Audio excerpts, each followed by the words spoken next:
मैं जो कहानी आपको बताने जा रहा हूँ उस मुख्य किरदार का नाम है आर.के. राजदान। वो एक बहुत बड़ा बिजनेसमैन था। उसके भाई का नाम था देवांश। वो अपने छोटे भाई से बहुत प्यार करता था। राजदान आज अपनी मेहनत, लगन और निष्ठा के बूते पर राजदान एसोसिएट नामक कंस्ट्रक्शन कंपनी का मालिक था। देवांश से वह बेइंतहा प्यार करता था। राजदान की पत्नी का नाम था दिव्या। देवांश अगर राजदान की आंखों का तारा था तो दिव्या थी उन आंखों की ज्योति। देवर भाभी के रूप में देवांश और दिव्या भी एक दूसरे को बहुत प्यार करते थे।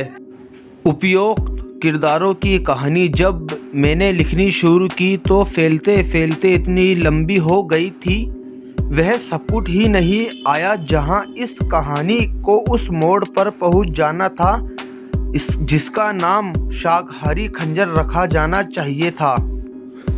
यह बात जब से शुरू होती है तब आर.के. राजदान 20 दिन बाद कनाडा से भारत लौट रहा था। दिव्या और दिव्यांश राजदान एसोसिएट के चुनिंदा स्टाफ के साथ उसे रिसीव करने आए थे।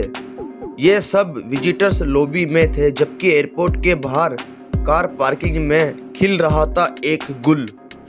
राजदान के ड्राइवर का नाम केशवराज बंदूकवाला था। उस वक्त अपने मालिक की सिल्वर कलर की चमचमाती मर्सिडीज पर कूल्हा टिकाए सिगरेट पे कस लगा रहा था, जब एक अत्यंत खूबसूरत और सेक्सी लड़की ने अपने एक अन्य साथी के साथ केशवराज बंदूकवाला को बेवकूफ़ बनाकर उस गाड़ी में टाइम बम फिट कर दिया जिसमें बैठकर राजदान को एयरपोर्ट से घर जाना था।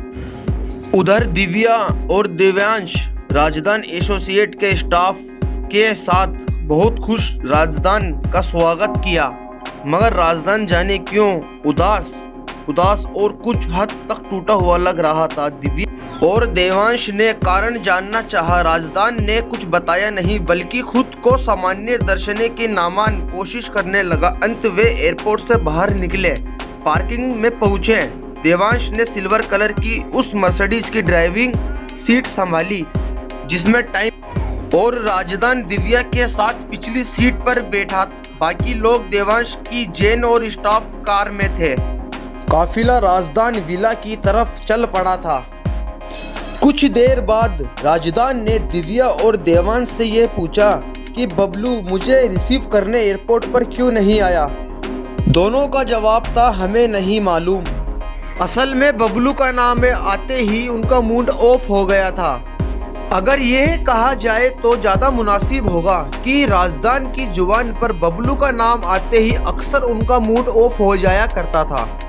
बबलू एक गरीब लड़का था। करीब उम्र उसकी 16 साल की थी और उसके पिता टीचर थे। बबलू राजदान विला के ठीक सामने सड़क के उस पार 3 मंजिला इमारत में एक फ्लैट में रहता था। न जाने कब राजदान का बबलू से और बबलू से बबलू के प्रति राजदान की ये चाहत दिव्या और देवांश को बिल्कुल पसंद नहीं थी।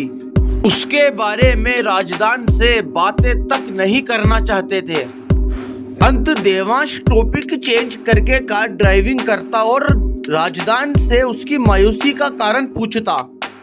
जवाब में राजदान भड़क उठा, क्योंकि भड़कना उसके स्वभाव में ही नहीं था। राजदान के यूं भड़कने से दिव्या और देवांश को पूरा यकीन हो गया कि राजदान कनाडा से दिमाग में कुछ उलझन लेकर आया है। दिव्या और देवांश दोनों ही देवर भाभी राजदान की उलझन जानने के लिए बेचैन हो गए थे। प्यार तो वो भी राजदान से बेइंतहा करते थे, परंतु तत्कालीन माहौल की वजह से कुछ पूछने की हिम्मत नहीं जुटा सके।